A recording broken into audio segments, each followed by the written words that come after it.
The BBC is in crisis, and for all the wrong reasons. What is going on right now is a scandal, and it is truly disturbing in terms of what it tells us about the direction that Britain is heading in, as well as much of the West. Now, Tim Davie, the Director General of the BBC, and Deborah Turness, the CEO of BBC News, have resigned. This comes after a leaked dossier written by Michael Prescott. He was officially an independent advisor to the BBC's editorial guidelines and standards committee. Now, Michael Prescott is a former chief political correspondent and political editor of the Rupert Murdoch-owned Sunday Times before becoming a corporate lobbyist. We will talk more about his appointment. Now, the dossier was leaked to the hard-right Daily Telegraph. That's not an exaggeration. Telegraph's always been a right-wing newspaper, but like the modern right across the West, it has become more and more extreme. Now, the dossier alleges systemic problems at the BBC. The most high-profile centres on the speech given by Donald Trump in January 2020 in advance of the attempted insurrection by his supporters, which attempted to illegally overturn the election results after Donald Trump lost the election. But Donald Trump repeatedly falsely claimed that they were faked, they were rigged, that he had actually won, which was a total lie. And this centres on how the BBC programme Panorama edited that speech in a documentary. But the dossier also makes allegations against the BBC's Arabic service, accusing it of anti-Israel and pro-Hamas biases, as well as allegations about its coverage of trans rights, accusing the BBC's LGBTQ desk of not covering stories, raising what it describes as difficult questions. We'll come on to all of that, but let's just start with the Trump speech. What Panorama did is splice together two different parts of that speech, which were 50 minutes apart. In the original speech, Donald Trump said, we're going to walk down to the Capitol and we're going to cheer on our brave senators and congressmen and women. In the edit, the speech was presented as him saying, because it was spliced together, we're going to walk down to the Capitol and I'll be there with you and we fight like hell. Now, while it's common practice to do edits where different parts of a speech are highlighted, there's no question that this was a misleading edit, which obviously shouldn't happen journalistically. But here's the thing, and this is an important point, to say the least. The facts are that Donald Trump did incite an insurrection against election results which he falsely claimed were rigged. It is completely crazy of Panorama to completely unnecessarily produce a misleading edit when there was more than enough evidence to establish this incontrovertible fact. And their misleading edit did not actually mislead audiences about the basic fact of Donald Trump inciting an insurrection to overturn the election results. Now, in the weeks leading up to the 6th of January 2021, Trump over and over again falsely claimed that the election had been stolen and rigged, which alone constitutes incitement. On the 19th of December 2020, he tweeted, "Big protest in DC on January the 6th. Be there. Will be wild!" Exclamation mark. In the speech itself, he said, and we fight like hell. And if you don't fight like hell, you're not going to have a country anymore. He also said, we're going to walk down to the Capitol and we're going to cheer on our brave senators and congressmen and women. And we're probably not going to be cheering so much for some of them because you'll never take back our country with weakness. You have to show strength and you have to be strong. During the insurrection, his aides, congressional allies, his daughter pleaded with him to tell the mob to go home. He refused to do so for over 3.5 hours. During the violence, which he knew about, he tweeted about his vice president, Mike Pence, who he had disowned because Mike Pence had accepted the election results. He said that Mike Pence didn't have the courage to do what should have been done. This was interpreted as incitement against Pence, and indeed, that caused an attempt by Trump supporters to go after Pence. It wasn't until more than 3 hours, as I say, after the insurrection began that he recorded a video asking supporters to go home, whilst also adding, "We love you, you're very special." And we should note that, of course, those who took part in this insurrection were later pardoned by Trump. Trump was impeached by the House of Representatives for incitement of insurrection, but then, thanks to his supporters, he was acquitted in the Senate. In the House of Representatives report into the insurrection 2022, it was concluded that Trump summoned the mob, assembled the mob, and lit the flame of this attack. The basic fact is Trump did incite an insurrection. Panorama did not mislead viewers in the sense of making them believe he did something he didn't do. Their edit was stupid and pointless, in the sense it was misleading for no material purpose.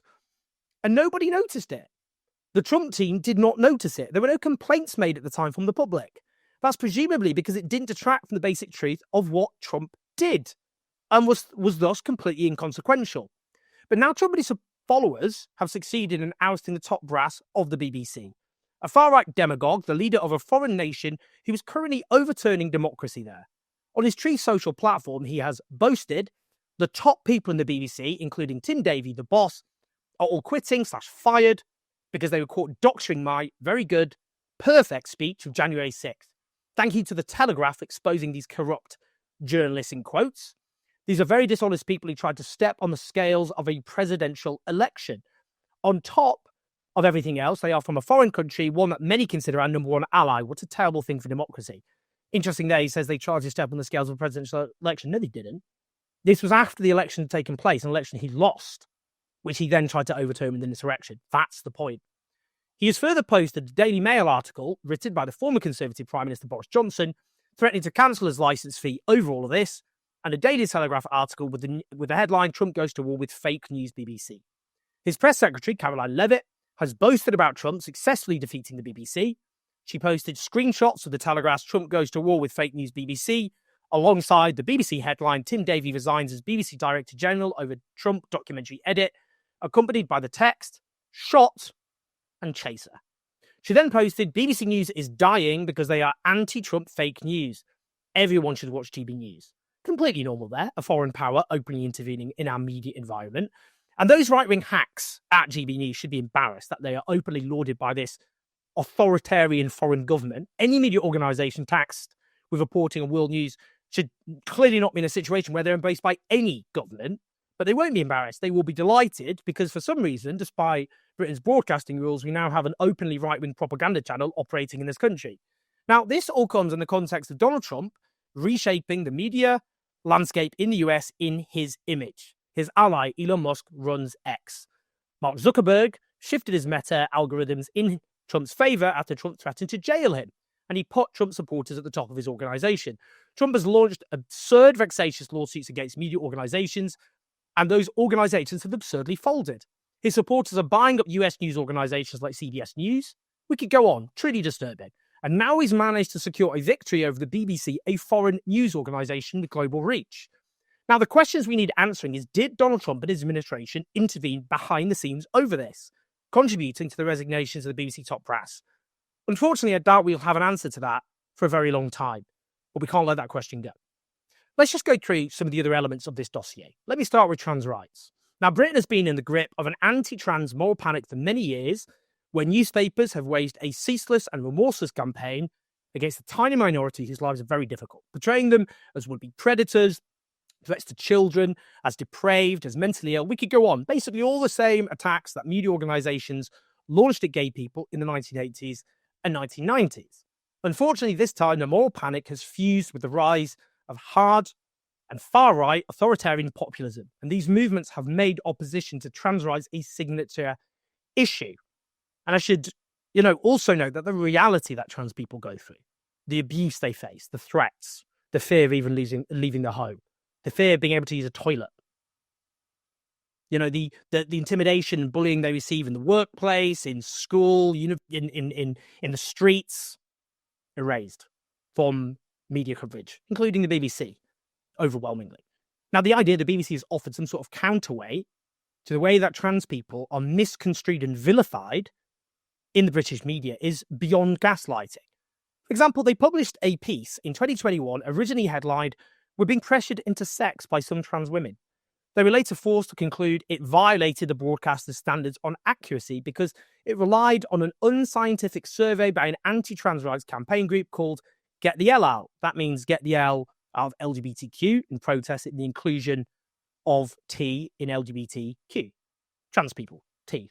Now, it was a self-selected survey of 80 people to suggest that 56% of lesbians reported being pressured or coerced to accept a trans woman as a sexual partner. Clearly absurd lapse in basic journalistic practices to even consider that some evidence that you could possibly include. They also relied on testimony from someone who elsewhere described trans women as vile, weak and disgusting. They accepted the headline was misleading because it actually referred to alleged internalized pressure within people. Now, in actual fact, research by YouGov found that amongst lesbians who are cis, that is not trans, 68% have a very positive view about trans people, 16% fairly positive, 10% neither negative nor positive, with only a tiny number having negative views. Indeed, cis lesbians have the most positive views towards trans people compared to gay men and bi people. Bisexual women have nearly the exact same positive views, only slightly below. That's the reality of lesbian attitudes towards trans people. And yet, this deceitful article was published by the BBC. I mean, this is just one example. There's also the likes of the flagship BBC Today programme presenter Justin Webb, who's done nothing to disguise his views about the topic. Indeed, a complaint was upheld against him when he said on radio, trans women, in other words, males. Now, let's come on to Palestine. The report focused on the BBC's Arabic news service, which it claims sought to minimise Israeli suffering so it could paint Israel as the aggressor. Now, much of these claims relied on comparing its reporting to that of the main BBC News website, which is a unbelievably fatally flawed thing to do. And I'll come on to that because the statistics do not lie. Now, there were claims about contributors who elsewhere said hateful things about Jewish people. Obviously, there should be proper vetting of all contributors. What I would say is BBC Arabic have done more reporting to humanise Palestinians than, alas, their other colleagues have been able to do. They did work alongside BBC World Service and BBC Monitoring, for example, on how Facebook censored Palestinian news outlets. That's the kind of work the main BBC should have done. There is this claim that the BBC pushed false Hamas claims about the death toll in Gaza, and the basic undeniable fact is that the official death toll in Gaza is a drastic underestimate, as multiple academic studies have shown. Even the right-wing Economist magazine, which backed Israel's genocidal onslaught, estimated that as of May the 5th this year, that is 6 months ago, the upper-end estimate of violent deaths in Gaza alone was twice as high as the official death toll. Their lowest-end estimate was still 25,000 deaths higher than the official death toll. The problem with the reporting on Gaza, in terms of the death toll, is it's underestimated, including by the BBC, how many people have been killed. But here's the overall point. The BBC's reporting on Israel's genocide is a national scandal. And it's a scandal because it has whitewashed a genocide which a consensus of genocide experts have concluded is a genocide. Not that you'd know that from the overwhelming majority of BBC reporting. The BBC has failed to report or give proper weight to Israeli genocidal statements of intent by leaders and officials. It has failed to report on multiple Israeli atrocities. It's failed to attribute blame for those atrocities, responsibility to the Israeli state. It repeatedly framed reporting around official Israeli claims, despite the objectively overwhelming evidence that Israel lies over and over again. It has treated Palestinian life as having much, much less worth. We could go on. And this isn't, just baseless claims. It's shown by the facts.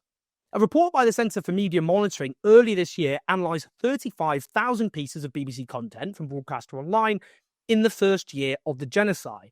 It found that the BBC gave Israeli deaths 33 times more coverage per fatality, despite 34 times officially, 34 times more Palestinians having been killed. As I say, a drastic underestimate because the official death toll doesn't include large numbers of people killed. So that makes it even more egregious.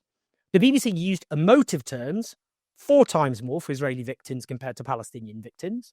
It applied the term massacre 18 times more. BBC interviewers failed to mention Israeli leaders' genocidal statements at all.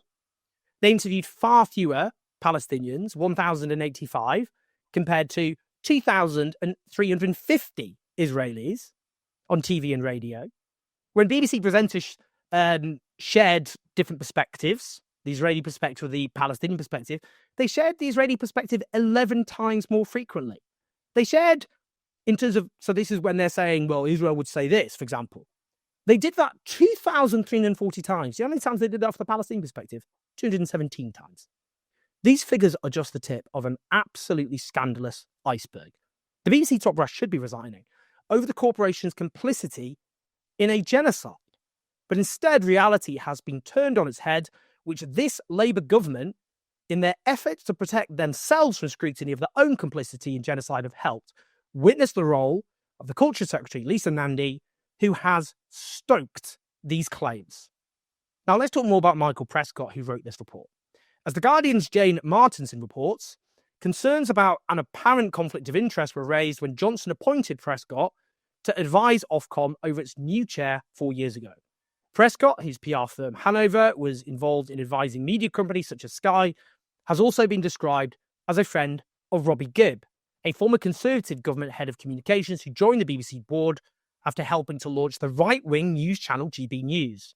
However, Prescott was allowed to continue in that role, and a government spokesperson said on Prescott's behalf that the appointment was fair and open and there were no conflicts of interest. He was later appointed external advisor to the BBC Standards Board.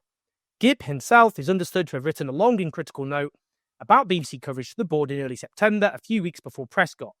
BBC sources tell me that the chair, Samir Shah, immediately ordered Peter Johnston, the director of editorial complaints and reviews, to work on a response, and a briefing was discussed at the board on the 16th of October. Let me explain who Robbie Gibb is. I spoke about this early in the year, so apologies for repeating myself, but this is the background as I described earlier this year. The brother of a Tory minister who joined the BBC as a political researcher after he graduated before becoming Chief of Staff for Tory Shadow Chancellor Francis Maude. He then returned to the BBC's deputy editor of the flagship current affairs programme Newsnight, then became the editor for BBC political programmes such as Daily Politics, where he worked closely with the main presenter, Andrew Neil, then chairman of the hard-right Spectator magazine. He then went off in 2017 to become Director of Communications for the Tory Prime Minister Theresa May. He then returned to the BBC, joining its board. He was singled out by the likes of former Newsnight presenter Emily Maitlis, who said he was an active agent of the Conservative Party. He was shaping the corporation's news output by acting as the arbiter of BBC impartiality. In 2020, he led a consortium bid to buy the Jewish Chronicle, a newspaper, rather than doing what is vitally important, offering media representation for Britain's Jewish community, has acted as a zealous cheerleader of the Israeli state. And we should also add, as Jane Martinson added there, that he helped to found GB News, a right-wing propaganda channel. On Friday, The Guardian reported the following.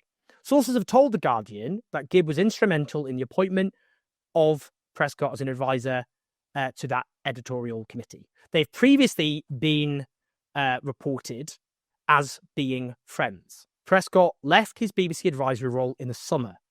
Boris Johnson said the idea that there was an effort to undermine the BBC's leadership was complete and utter bollocks. The Guardian also approached Gibb for comment, who referred them to the BBC, who said the BBC board is made up of 13 members, 5 of whom were appointed by government, including Sir Robbie Gibb. The Editorial Guidelines and Standards Committee is not involved in day-to-day output. It looks at editorial matters post-broadcast, including complaints. The editorial advisor roles were advertised externally as part of the BBC's open and fair competition process, and Michael Prescott was interviewed by a panel of board members who made the collective decision to appoint him. The Guardian further note that Gibb was on the 4-person panel that interviewed Prescott for the role. In Prescott's dossier, he's quoted as saying, "I've never been a member of any political party and do not hold any hard and fast views on matters such as American politics or disputes in the Middle East. My views on the BBC's treatment of the subjects covered below do not come with any political agenda." Here's what we do know. The BBC's Director General, Tim Davies, is a former Conservative activist. The political reporting of the BBC, as well as reporting on Israel's genocide, is a travesty. But for the likes of The Telegraph and for Rupert Murdoch's newspapers and the Daily Mail, the very existence of the BBC is an affront. They want to get rid of it altogether. Now, strikingly, according to David Yelland, the former editor of The Sun newspaper, the fall of Tim Davies is a victory for populists, for cabal of toxic plotters with links to the BBC board who designed and executed a coup and a circular firing squad in the UK press.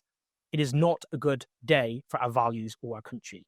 And meanwhile, the pro-Israel lobby wants to ensure that the British media is universally and unapologetically pro-Israel and to stigmatise any deviation from that.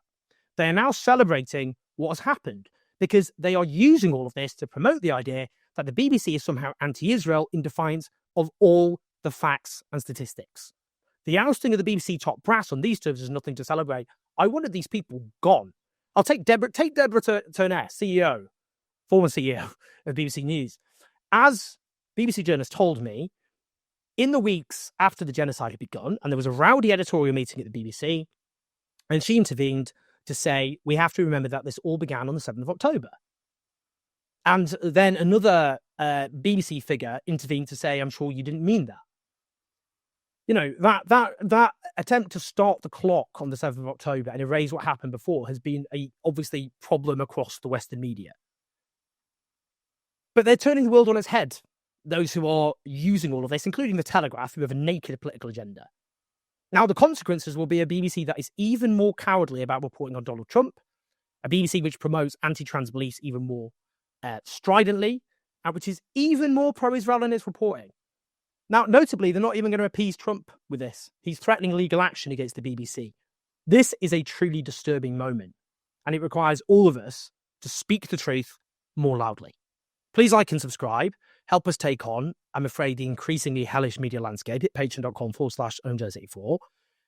You make all of this possible, all the work that we do across all the different platforms. We reach millions each month. Obviously, I have to say, I'm worried about the direction that all those media platforms are heading in because of pressure from the likes of Trump and others.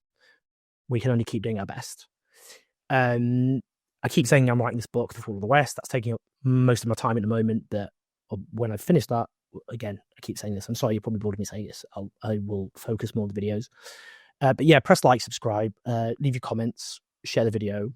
I'll speak to you in a bit.